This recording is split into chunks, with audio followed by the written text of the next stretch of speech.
तो अस्सलाम वालेकुम दोस्तों, कैसे हैं आप सब। मैं हूं उमर और आप देख रहे हैं यूवी रिएक्शन। तो दोस्तों आज आपका फिर से रिएक्शन करने जा रहा है एक बड़ी और इन्फॉर्मेटिव वीडियो के ऊपर। तो आज मैं जिस वीडियो को रिएक्शन करने जा रहा हूं, इस वीडियो को लिया जा रहा है हमारे प्यारे फैक्ट बाई की तरफ से, और इस वीडियो का टाइटल है ये है what Taliban thinks about India. तो अगर तो आप लोगों को टाइटल से ये वीडियो अच्छी लग रही है तो काइंडली मेरा पूरा रिएक्शन देख के जाइएगा, और रिएक्शन के दरमियान में जो मेरी बक बक है वो भी सुन लीजिएगा, क्योंकि ये मेरे लिए करना ज़रूरी है। अगर मैं बोलूँगा नहीं तो ये जो सा रिएक्शन है इसको यूट्यूब जो है वो मुझे तंग करेगा, वो कॉपीराइट क्लेम लगा सकते हैं, कुछ भी ऐसा वैसा कर सकते हैं। इसलिए ये यूट्यूब की पॉलिसी है कि अगर आपको रिएक्शन वाला चैनल चलाना है तो आपको अंदर थोड़ा बहुत अपना ओपिनियन देना पड़ेगा। तो चलें पढ़ते हैं आज के इस रिएक्शन की तरफ, बात करेंगे एज यूजुअल बातें। और इस रिएक्शन के ऊपर जाने से पहले अगर आपने अभी तक आपके भाई के चैनल को सब्सक्राइब नहीं किया तो सबसे पहले मेरे चैनल को सब्सक्राइब कर लें, ताकि मैं आप लोगों के लिए इस तरह की मज़े मज़े की वीडियोस बनाता रहा करूँ।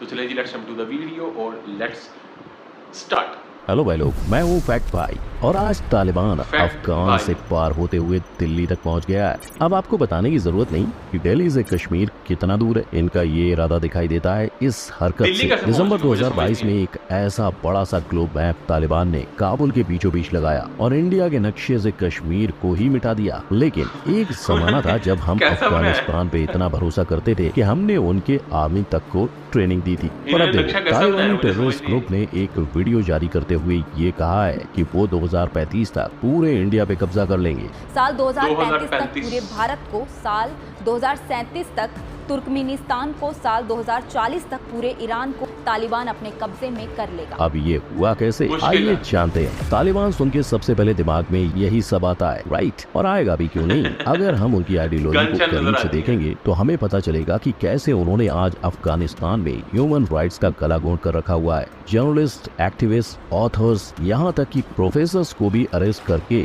मीडिया को जड़ से उखाड़ फेंका है। पत्रकारों को तालिबान के खिलाफ न्यूज देने पर मारा पीटा जाता है। फीमेल न्यूज एंकर्स को पूरा मुंह ढक के न्यूज देनी पड़ती है, और ऊपर से औरतों के ह्यूमन राइट्स की तो बात ही नहीं कर सकते, क्योंकि शायद तालिबान उन्हें इंसान ही नहीं मानते।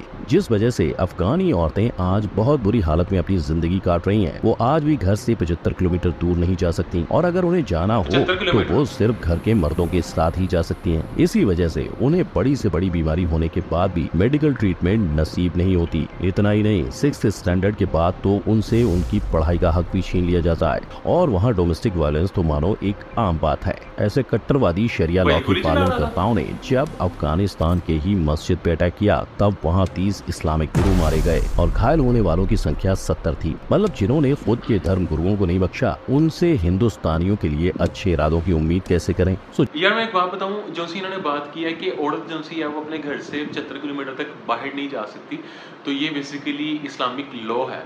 तो उसमें अगर किसी औरत को कुछ सिंगल ट्रैवल करना, जहाँ पे उसको ज़रा दूर जाना पड़े, तो उसमें ये इस्लामिक रूल है कि वो अपने किसी महरम के साथ जा सकती है, मतलब अपने हस्बैंड के साथ, भाई के साथ, अपने बेटे के साथ, और मतलब कि इस तरह के उनसे रिश्ते होते हैं, इनके साथ वो जा सकती है और किसी के साथ वो नहीं जा सकती। तो ये एक इस्लामिक लॉ है। तो मैंने कहा चलिए मैं इसको जरा क्लियर करूं। सो जिस देश में इस तरीके का एक फंडामेंटलिस्ट आइडियोलॉजी है, डेमोक्रेसी का दूर तक कोई नाम नहीं है, उस देश के लोग इंडिया जैसे एक पूरे डेमोक्रेटिक नेशन के बारे में क्या सोचते होंगे। शुरुआत करते हैं उनकी आम जनता से, ये सुनो। बहुत प्यार करते हैं इंडिया को, वंदे मातरम, हम लोग बोलते हैं जय हिंद। ये है एक आम अफगानी की प्रतिक्रिया, और सिर्फ इतना ही नहीं, उसके भगत सिंह और चंद्रशेखर आजाद के प्रति क्या सोच है वो भी देखिए। भगत सिंह को भी मानता है, चंद्रशेखर आजाद को भी मानता है। भगत सिंह, जी हाँ, अफगानी लोग इंडिया से प्यार करते हैं। जो लोग इंडिया से अफगानिस्तान घूमने जाते हैं उनकी जगह जगह पे मेहमान नवाजी की जाती है। लोगों का मेहमान नवाजी भी अलग ही है। ये देखो यार, इतना करने की कहाँ जरूरत थी, ये यहाँ पे हमारे लिए गद्दे ला रहे हैं। ओ माय गॉड, ये इनका कल्चर है यार, जो पठान है उनका ही कल्चर है। बहुत बार तो ऐसा होता है कि इंडियन टूरिस्ट जब कोई चीज खरीदते हैं तो दुकानदार उनसे पैसे लेने से मना कर देते हैं। तो पैसा देना तो बनता ही है, तो इसलिए हम देते हैं भाई, जबरदस्ती देते हैं, लेकिन देना बनता ही है। क्योंकि यार अगर आप पाकिस्तान में भी आते हैं ना, तो पाकिस्तान की जो नॉर्थ वाली साइड है, जहाँ पे जो केपी के पाकिस्तान का जो एरिया है, खैबर पख्तूनख्वा इसे कहते हैं, अगर आप उस साइड पे भी, हम लोकल्स हैं, हम घूमने के लिए जाते हैं, तो वो भी बड़ी मेहमान नवाजी करते हैं। तो ये जैसे पठान है उनका ये कल्चर है, उनके ये कल्चर में ये बहुत इज्जत करते हैं मेहमानों की। तो अफ़गानिस्तान जैसे कि हमें पता है कि 45% जो से हैं वो पख्तून हैं, मतलब पठान हैं, तो इसलिए वो बहुत ज़्यादा इज्जत करते हैं अपने मेहमानों की। You know, a businessman to give you something free, it has to come from the heart because he knows I'm not coming back. पर वहीं अगर कोई पाकिस्तानी इंसान वहां जाएगा तो उनका बर्ताव उनके लिए बिल्कुल ऑपोजिट हो जाता है, क्योंकि अफगान की आम जनता पाकिस्तानियों को अपना दुश्मन मानती है। उनका मानना है कि एक बारी हम अमेरिका को दुश्मन ना माने पर पाकिस्तान हमेशा ही हमारा दुश्मन रहेगा।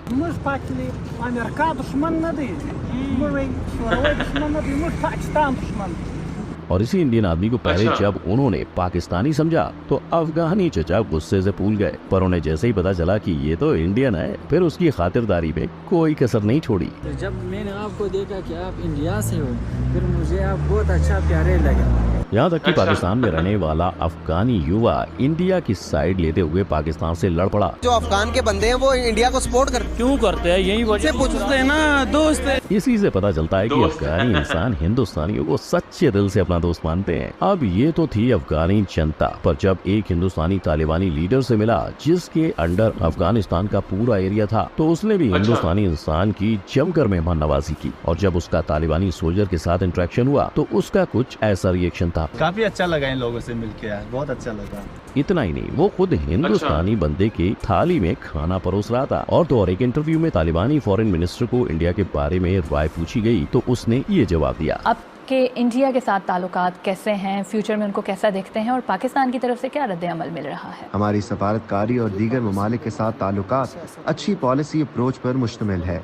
यहाँ तक कि तालिबान ने इंडिया को थैंक यू भी बोला। We are grateful for India's generous contribution, जिसकी वजह थी हमारी अफगानिस्तान को दी गई मदद। होली के मौके पर इंडिया ने 20,000 मीट्रिक टन गेहूं अफगानी जनता को भेंट के तौर पर दिया था, जिस भेंट पर तालिबानी ऑफिशियल्स ने ये कहा, पोर्ट के माध्यम से अफगान लोगों के लिए 20,000 मीट्रिक टन गेहूं की डिलीवरी की बहुत सराहना करते हैं। और ऐसा इंडिया करता भी क्यों नहीं। तालिबान सरकार में आते ही ऐसी हरकतें जो करने लगा था, ये घटना काबुल में हुई। शहर के बीचों बीच ऐसा एक बड़ा सा ग्लोब मैप लगाया जिसमें इंडिया का नक्शा ही बदल दिया। इंडिया से कश्मीर अलग, जो जुर्रत कभी पाकिस्तान भी नहीं करता वो तालिबान करने लगा था। पर तालिबान यही नहीं रुका, उसने एक वीडियो जारी किया जिसमें उन्होंने कहा कि 2032 तक तालिबान आधे इंडिया पे कब्जा करेगा और 2035 तक पूरे इंडिया ही उनके अंडर होगा। और इतना कह के ही नहीं रुके, उन्होंने वर्ल्ड मैप पे पॉइंट करके ये भी बताया कि वो दुनिया के कौन कौन से हिस्से हैं जिन पर तालिबान राज करना चाहता है। उनका दावा है कि 2070 तक आधी दुनिया उनकी मुट्ठी में होगी।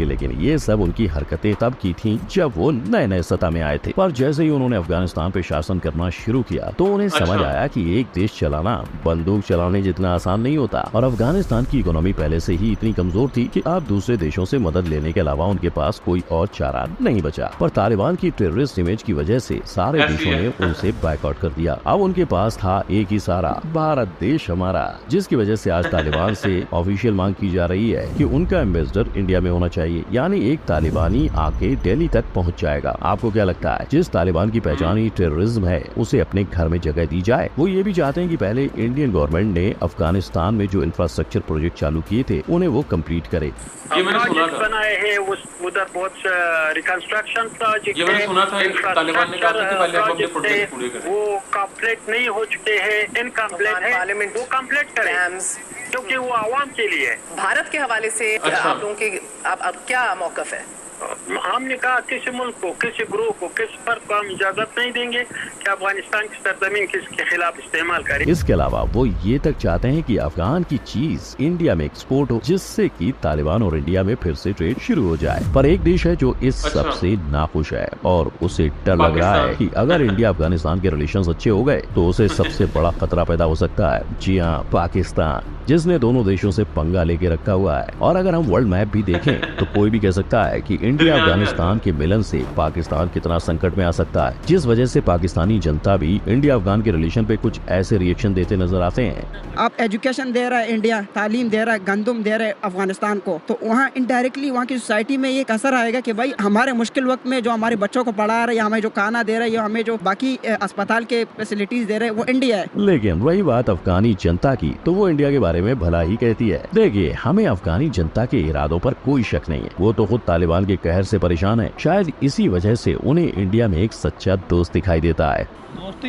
हम अफगानी इंडिया से दोस्ती। पर तालिबान की बातों पे भरोसा करना सोचने वाली बात है, क्योंकि जब बात आती है जियोपॉलिटिक्स की तो वहाँ सारा खेल पैसा और सत्ता का होता है। माना कि अफगानिस्तान से दोस्ती बनाए रखना पाकिस्तान पर प्रेशर बनाने के लिए जरूरी है, पर किस हद तक, ये असली सवाल है। आपकी इस पे क्या राय है, ये हमें कमेंट सेक्शन में जरूर बताएं। अच्छा जी भाई, तो दैट्स फॉर टुडे रिएक्शन। ये आपका भाई का रिएक्शन था। और अगर मैं अपनी बात करूं as a Pakistani relation India का और अफगानिस्तान का, तो यार बेसिकली जो है ना, मेरे ओपिनियंस में भी शायद मेरे जो से साथ घूमने वाले लोग हैं वो भी इस चीज़ को लाइक ना करें। तो मेरे ख्याल से चीज़ों को टेबल टॉक के ज़रिए हल कर लेना चाहिए और कुछ भी नहीं मिलेगा जंग करके। तो मेरे ख्याल से पाकिस्तान को और इंडिया को बैठ के अपने सारे मसले मसाइल को हल कर लेना चाहिए। और लास्ट में उन्होंने बात बहुत अच्छी की कि जियो पॉलिटिक्स जो सी होती है ना, उसके अंदर दोस्तियाँ कुछ भी नहीं होती, फ़ायदे होते हैं। अगर तो आप लोगों को दोनों को, पाकिस्तान को और इंडिया को बैठ के फ़ायदा नज़र आता है तो इनको फ़ायदा ले लेना चाहिए। आप इस तरह नहीं होना चाहिए कि आप जो है ना गवर्नमेंट के लिए, मतलब जिसको हिंदी ज़ुबान में सत्ता कहते हैं, सत्ता के लिए आप अपनी आवाम को बेवकूफ़ बनाएं, उनका उल्लू काटें। तो इस तरह नहीं करना चाहिए। अगर आवाम को कुछ रिलीफ मिलता है इंडिया और पाकिस्तान की दोस्ती से, तो इस चीज़ को उनको बैठ के टेबल टॉक करके इस चीज़ को हल करना चाहिए। क्योंकि जो मेरे ख्याल से जो सी ज़मीन होती है ना, उसको लोग छोड़ जाते हैं जब वो ज़मीन आपको खाना नहीं देती। इस चीज़ को जो से पुराने लोग हैं वो बड़ी अच्छी तरह जानते होंगे। पुराने ज़माने में जो खाना बदोश लोग होते थे ना, जब नहर खुश्क हो जाती थी ना, तो वो उस जगह को छोड़ के चले जाते थे। मैं अगर ज़मीन पे पानी नहीं मिलता था ना, तो उस जगह को चेंज करके उस जगह पे चले जाते थे जहाँ पे पानी होता था। तो आज के दौर में पानी से मुराद खाना है। मैं कि अगर आप गरीब हैं तो आप अपने मुल्क का नहीं सोचेंगे, आप सबसे पहले अपना सोचेंगे। तो इसलिए मेरे ख्याल से हमें इंडिया के साथ बैठ के मसलों को हल कर लेना चाहिए। इतना बजट नहीं है कि यार हम अब डिफेंस को इतना ज़्यादा खर्च करें और आवाम भूखी मारी हो। तो मेरे ख्याल से इस चीज़ को बैठ के हल करना चाहिए, टेबल टॉक करनी चाहिए। और रही बात अफ़गानिस्तान से, तो अफ़गानी भी हमारे भाई हैं। अब मसला ये है कि गवर्नमेंट का किया कराया जो है ना, वो आम आवाम को भुगतना पड़ रहा। तो जो सी पाकिस्तानी गवर्नमेंट है, मुशर्रफ साहब जो हमारे जो से ना अल्लाह को प्यारे हो गए हुए हैं, तो उनके किए जो से कारनामे हैं, जो से उनकी करतूतें हैं, वो हमें आम आवाम को भुगतनी पड़ती है। कि जो आम अफगानी है वो पाकिस्तान में आता है, रहता है, खाता है, पीता है, सब कुछ करता है, पर वो आम आवाम को भी गवर्नमेंट जैसा समझ लेता है। हालांकि गवर्नमेंट के जो से लेन देन होता है उसके अंदर आम आवाम का कुछ भी नहीं होता। गवर्नमेंट जो करती है वो आवाम से पूछ के नहीं करती। तो जो से आम लोग हैं यहाँ पे वो अफगानियों से बहुत प्यार करते हैं।